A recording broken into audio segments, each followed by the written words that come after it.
तो क्या इस बार पंजाब किंग्स इस आईपीएल का इतिहास बदल पाएगी और क्या पंजाब किंग्स इस बार खिताब की दावेदार बन पाएगी? आज इसी पर होगी बड़ी हमारी चर्चा और इस चर्चा में हमारे साथ हैं स्पोर्ट्स एक्सपर्ट प्रदीप सहगल। प्रदीप, पंजाब की टीम पिछली बार खिताब जीतने से चूक गई थी, हालांकि वो फाइनल में पहुंच चुकी थी। तो क्या इस बार प्रीति जिंटा का वो सपना पूरा हो पाएगा इस सीजन में? देखिए, टीम तो बड़ी सॉलिड है। अगर आप पंजाब की टीम की बात करेंगे तो ये टीम युवाओं से भरी हुई है। इस टीम के पास एक्सपीरियंस प्लेयर्स हैं, तो ये टीम काफ़ी सॉलिड नज़र आती है। और देखिए, पिछले सीज़न में कोमल इस टीम ने शानदार प्रदर्शन किया था। जिस तरह से सरपंच साहब लगातार जीत का पंच लगाते हुए फाइनल तक अपनी टीम को ले गए थे, लेकिन अंत में श्रेयस अय्यर की, आप ये कह सकते हैं, इस टीम को हार का सामना करना पड़ा था और बहुत क्लोज पहुंच गई थी खिताब जीतने से, अपना पहला टाइटल जीतने से, क्योंकि वो फाइनल बहुत ही कांटे की टक्कर वाला था। जाहिर तौर पर निराशा हुई होगी पंजाब की टीम को, लेकिन जहां पर निराशा हुई होगी वहीं एक तरफ ये आशा भी जगी होगी कि इस बार नहीं तो अगली बार हम इस ट्रॉफी को उठा सकते हैं। और आप देखेंगे तो बहुत ज्यादा फेरबदल नहीं हुए हैं। जरूर आप ये कह सकते हैं कि कुछ खिलाड़ियों को इन्होंने बाहर का रास्ता दिखाया जो कि आउट ऑफ फॉर्म थे। ग्लेन मैक्सवेल को इस टीम से बाहर किया गया। ये मुझे समझ में नहीं आया कि जॉस इंग्लिश जो है वो क्यों बाहर गए। हालांकि ये भी माना जा रहा था कि वो पूरा सीजन नहीं खेलेंगे, उनकी जो बातचीत भी हुई थी, फिर उसके बाद उनको बाहर किया गया। लेकिन जॉस इंग्लिश का प्रदर्शन भी इस टीम के लिए बेहद शानदार था। बहरहाल अब जॉस इंग्लिश इस टीम के साथ नहीं है, लेकिन और नए नए खिलाड़ियों की एंट्री हुई है और अभी भी ये टीम काफी सॉलिड नजर आ रही है, दमदार नजर आ रही है। और जिस तरीके से आपने कहा कि क्या ये टीम इस बार खिताब जीतने की दावेदार है, तो जी हां, ये टीम बिल्कुल दावेदार है। और हो सकता है कि इस बार प्रीति जिंटा का सपना कंप्लीट हो जाए, वो सपना पूरा हो जाए, क्योंकि जिस तरीके से इस टीम ने पिछले सीजन में शानदार प्रदर्शन किया था, खास तौर से युवा खिलाड़ियों ने, अगर आप टॉप ऑर्डर में देखेंगे तो इनको एक प्रियांश आर्या जैसा बेहतरीन बल्लेबाज मिला है। प्रभ सिमरन सिंह ने भी दमदार धमाकेदार प्रदर्शन किया था। नेहल वडेरा ने भी इस टीम के लिए बेहतरीन प्रदर्शन किया था। और इन्हीं सभी खिलाड़ियों के धमाकेदार प्रदर्शन, शशांक सिंह ने भी अच्छा प्रदर्शन किया था और खुद कप्तान श्रेयस अय्यर ने भी कई मोर्चों पर जो है वो अहम पारियां खेली थी। तो ओवरऑल इस टीम का प्रदर्शन धमाकेदार था। और अगर आप इस टीम के ऑलराउंडर्स की बात करेंगे तो इस टीम के पास एक से बढ़कर एक ऑलराउंडर्स भी मौजूद हैं। चाहे आप अफगानिस्तान के उमर जई को देख लीजिए, दक्षिण अफ्रीका के मार्को यंसन को देख लीजिए, तो ये टीम काफी सॉलिड नजर आती है और एक बार फिर से जीत की दावेदार नजर आती है। बिल्कुल। लेकिन प्रदीप, मार्कस स्टोइनिस और लॉकी फर्ग्यूसन की चोट इस टीम के लिए कितना बड़ा झटका साबित हो सकती है? हाँ, देखिए, मैंने ऑलराउंडर्स की बात की तो मैंने उसमें मार्कस टॉयनिस का नाम नहीं लिया, क्योंकि शुरुआती कुछ मुकाबले वो चोट की वजह से मिस कर सकते हैं। लॉकी फर्ग्यूसन का ना होना भी इस टीम के लिए एक बड़ा झटका साबित हो सकता है, क्योंकि देखिए, हर टीम टूर्नामेंट की शुरुआत जो है वो जीत के साथ करना चाहती है। लेकिन जब दो आपके इंपॉर्टेंट खिलाड़ी टूर्नामेंट की शुरुआत में आपके साथ ना हो तो एक टीम के लिए बहुत मुश्किल हो जाता है कि वो रणनीति किस तरह से बनाएंगे। हालांकि मुझे नहीं लगता कि पंजाब के लिए बहुत ज्यादा दिक्कतें होंगी, क्योंकि जिस तरीके से मैंने आपको बताया कि इस टीम के पास अजमतुल्ला उमर जई जैसे ऑलराउंडर हैं और इसके अलावा भी इस टीम के पास धमाकेदार ऑलराउंडर हैं, मार्को येंसन हैं, तो इस टीम को बहुत ज्यादा दिक्कतें नहीं होंगी। लेकिन हाँ, जैसे ही ये खिलाड़ी फिट होकर वापस आएंगे तो मुझे लगता है मार्कस टॉयनिस की तो तुरंत ही टीम में जगह बन जाएगी, क्योंकि जिस तरह से इन्होंने पिछले सीजन में ग्लेन मैक्सवेल की नाकामी को छुपाया था, क्योंकि ग्लेन मैक्सवेल जल्दी आउट हो जाते थे, उसके बाद मार्कस टॉयनिस आते थे, वो धमाकेदार पारियां खेलते थे। और देखिए, मैच विनिंग इनिंग्स तो इन्होंने बहुत सारी खेली थी पंजाब के लिए। तो मुझे लगता है कि यहां पर मार्कस टॉयनिस की कमी शुरुआती मैचों में जरूर खलेगी, लेकिन फिर भी पंजाब के पास आप ये कह सकते हैं कि रिप्लेसमेंट प्लेयर, बैकअप प्लेयर जो है वो ऑलरेडी रेडी है इस टीम के पास, तो बहुत ज्यादा दिक्कतें नहीं आएंगी। लेकिन फिर भी मार्कस टॉयनिस की कमी थोड़ी बहुत तो जरूर खलेगी यहां पर पंजाब की टीम को। वही प्रदीप, अगर हम श्रेयस अय्यर की बात करें तो श्रेयस अय्यर की जो कप्तानी है, आप उसको किस तरह से देखते हैं? देखिए, एक बेहतरीन कप्तान के तौर पर यह खिलाड़ी जो है वो सामने आया है। मैं आपको याद दिला दूं, ये दिल्ली कैपिटल्स के भी कप्तान हुआ करते थे, तब दिल्ली की टीम को भी फाइनल में ले गए थे। उसके बाद केकेआर को इन्होंने आईपीएल का चैंपियन बना दिया। जरूर वो क्रेडिट जो मिलना चाहिए था एक कप्तान को केकेआर की जीत के बाद, वो इन्हें नहीं मिला। और जाहिर तौर पर वहां पर गौतम गंभीर को काफी ज्यादा लाइमलाइट दी गई थी, क्योंकि गौतम गंभीर उस टूर्नामेंट से पहले ही केकेआर के साथ जुड़े थे और फिर श्रेयस अय्यर की कप्तानी भी थी। देखिए, कई बार ये होता है कि कोच और कप्तान मैदान के बाहर रणनीति बनाते हैं, लेकिन कप्तान जो है वो मैदान के अंदर जाकर उसे अमली जामा पहनाता है। तो कप्तान का भी क्रेडिट उतना ही होता है जितना कोच का होता है। इनफैक्ट जब गेम अंदर चल रहा होता है तो कप्तान को ही हैंडल करना होता है सब कुछ। तो वहां पर मुझे लगता है कि कप्तान को भी क्रेडिट मिलना चाहिए था, जो कि श्रेयस अय्यर को उतना क्रेडिट नहीं मिला केकेआर की जीत के बाद। और फिर देखिए इस खिलाड़ी ने दिखा दिया ना कि मेरी कप्तानी में दमखम है।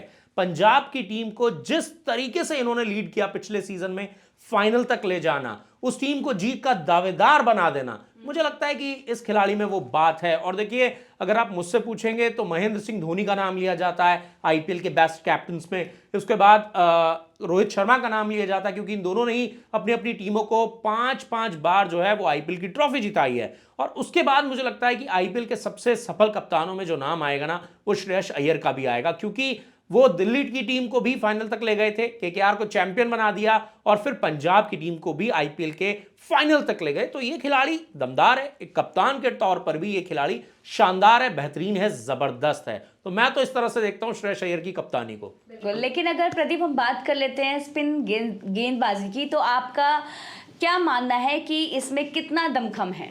देखिए पंजाब के पास बहुत सारे लोगों को ये लगता है कि पंजाब की टीम के पास उस तरह के स्पिनर्स नहीं है जो गेम को चला सके, सिवाय युजवेंद्र चहल के। वो युजवेंद्र चहल पर तकरीबन 18 करोड़ रुपए पंजाब किंग्स ने खर्च करे थे।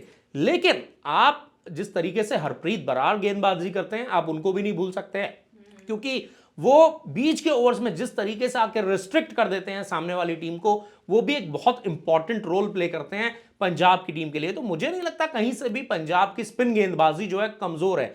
यूजी चहल को हम सभी जानते हैं किस तरह की गेंदबाजी करते हैं, चतुर चालाक चहल मिडिल ओवर्स में भी गेंदबाजी करते हैं, और पिछले सीजन में तो हमने देखा था कि वो डेथ ओवर में भी गेंदबाजी करते हुए नजर आए थे। तो एक पंजाब की टीम को एक नया एंगल मिला था। क्यों मिला था? कप्तान की वजह से, कोच रिकी पॉन्टिंग की वजह से। क्यों? क्योंकि हमने कभी नहीं देखा था कि कोई स्पिनर जो है वो 19वां या 20वां ओवर डाल रहा हो। तो वहां पर हमने देखा था कि यूजी चहल को उस तरह से इस्तेमाल किया था पंजाब किंग्स की टीम ने।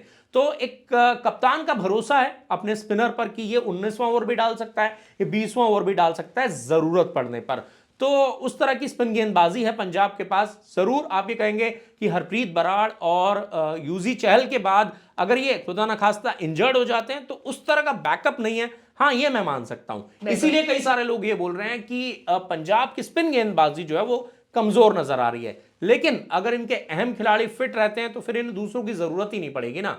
तो मुझे लगता है कि पंजाब की गेंदबाजी कमजोर नहीं है जब तक ये दोनों खिलाड़ी फिट हैं, स्पेशली यूजी चहल। इन पर बहुत कुछ निर्भर करता है पंजाब की सफलता के लिए।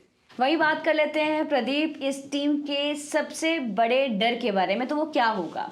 देखिए जिस तरह से मैंने आपको बताया था कि एक कॉइन जो होता है उसके दो हिस्से होते हैं, दो पहलू होते हैं। एक तरफ ये टीम जो है वो अपने युवा खिलाड़ियों पर निर्भर है। जिस तरीके से हमने बात की प्रियांश आर्या की, हमने प्रभसिमरन सिंह की बात की, नेहल वढेरा की बात की, कि ये खिलाड़ी जो है, इन युवा खिलाड़ियों ने पंजाब की टीम को फर्श से अर्श तक का सफर तय कराया, फाइनल तक पहुंचाया, और उसमें सबसे अहम रोल कप्तान श्रेयस अय्यर ने निभाया।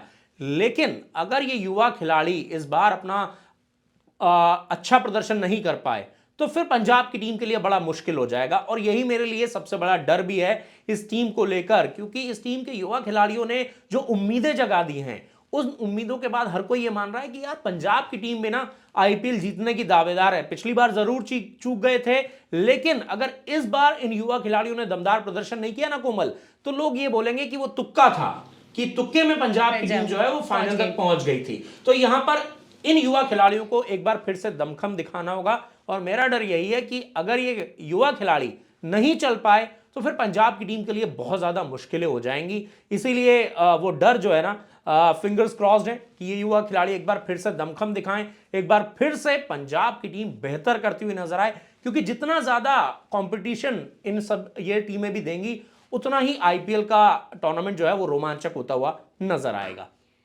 वही प्रदीप, अगर बात करूं मैं पंजाब सुपर किंग्स की सबसे बड़ी कमजोरी की, तो वो क्या हो सकती है इस सीजन में? देखिए पंजाब किंग्स की जो कमजोरी की बात आप कर रही हैं, जैसा कि मैंने आपको बताया भी कि इस टीम के पास स्पिनर्स का बैकअप नहीं है। यूजी चहल अगर इंजर्ड हो जाते हैं तो वो सबसे बड़ा सेटबैक होगा। फिर पंजाब को खोजना होगा कि कौन उनकी भरपाई करेगा, क्योंकि हमने पिछले सीजन में भी देखा था कि उनको इंपैक्ट प्लेयर के तौर पर खिलाया जाता था। जब गेंदबाजी आती थी तो उनको इंपैक्ट प्लेयर के तौर पर टीम में शामिल कर लिया जाता था। तो अगर यूजी चहल जैसा की प्लेयर इंजर्ड हो जाता है तो उनका बैकअप है ही नहीं इस टीम के पास। बाकी ऑलराउंडर्स की भरमार है, बल्लेबाजों की भरमार है, तेज गेंदबाजों की भरमार है, लेकिन यूजी चहल का कोई बैकअप मुझे इस टीम में नजर नहीं आता। हरप्रीत बराड़ की आप बात करेंगे, हरप्रीत बराड़ ऑलरेडी प्लेइंग 11 का हिस्सा रहेंगे। वहीं दूसरी तरफ विशाल निषाद जरूर है इनके पास स्पिन ऑप्शन में, लेकिन विशाल निषाद के पास वो एक्सपीरियंस नहीं है ना जो युजवेंद्र चहल लेकर आते हैं। वो चतुर चालाकी मुझे नहीं लगता कि उतनी, क्योंकि कई बार जब आप आईपीएल खेल रहे होते हैं तो आपके ऊपर वो प्रेशर भी रहता है। तो यूजी चहल का कोई रिप्लेसमेंट मुझे इस टीम में नजर नहीं आता और यही इस टीम की सबसे बड़ी कमजोरी मुझे दिखाई देती है। प्रदीप, आपके हिसाब से अगर मैं बात करूं तो इस टीम की, यानी कि हम बात कर रहे हैं पंजाब सुपर किंग्स की, बेस्ट प्लेइंग 11 क्या होगी? कोमल, मुझे लगता है आप चेन्नई सुपर किंग्स के बहुत ज्यादा प्रेरित हो गई हैं, इसीलिए आप पंजाब सुपर किंग्स बोल रहे हैं बार बार। ये पंजाब किंग्स की टीम है। आपने बेस्ट प्लेइंग 11 की बात की तो देखिए इतने सारे खिलाड़ी है ना इस टीम में, बेस्ट प्लेइंग 11 चुनना बहुत मुश्किल है, लेकिन फिर भी मैं एक कोशिश कर सकता हूं।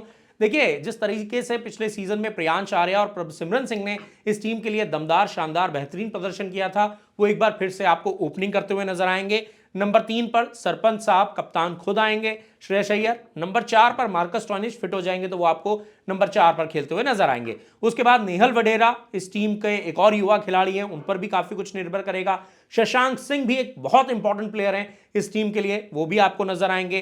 कूपर कॉनोली, इनको आईपीएल के मिनी ऑक्शन में पंजाब ने अपने साथ जोड़ा है और ये एक ऑलराउंडर खिलाड़ी हैं, तो यहां पर ये भी आपको खेलते हुए नजर आएंगे। फिर मार्को येंसन भी आपको नजर आएंगे, क्योंकि तेज गेंदबाजी से भी प्रहार करेंगे और बल्लेबाजी में भी बड़े बड़े शॉट्स लगाते हुए नजर आएंगे। उसके बाद हरप्रीत बराड़ अपनी फिरकी का फंदा भी चलाएंगे, जरूरत पड़ने पर बल्ले से भी पंजाब के लिए रन बनाते हुए नजर आ सकते हैं। उसके साथ ही साथ अर्शदीप सिंह तो रहेंगे ही रहेंगे, युजवेंद्र चहल भी आपको प्लेइंग 11 में नजर आएंगे। और इंपैक्ट प्लेयर की अगर हम बात करें तो कई बार हमने देखा था कि विजय कुमार विशक को भी इस टीम ने इंपैक्ट प्लेयर के तौर पर यूज किया था, तो एक बार फिर से यहां पर विजय कुमार विशक को भी यह टीम जो है इंपैक्ट प्लेयर के तौर पर यूज कर सकती है। अदरवाइज यूजी चहल को भी इंपैक्ट प्लेयर के तौर पर यह टीम इस्तेमाल कर सकती है। तो कुछ इस तरह की पंजाब किंग्स की टीम जो है वो आईपीएल 2026 के लिए अपनी सबसे स्ट्रॉन्ग, सबसे मजबूत प्लेइंग 11 बना सकती है।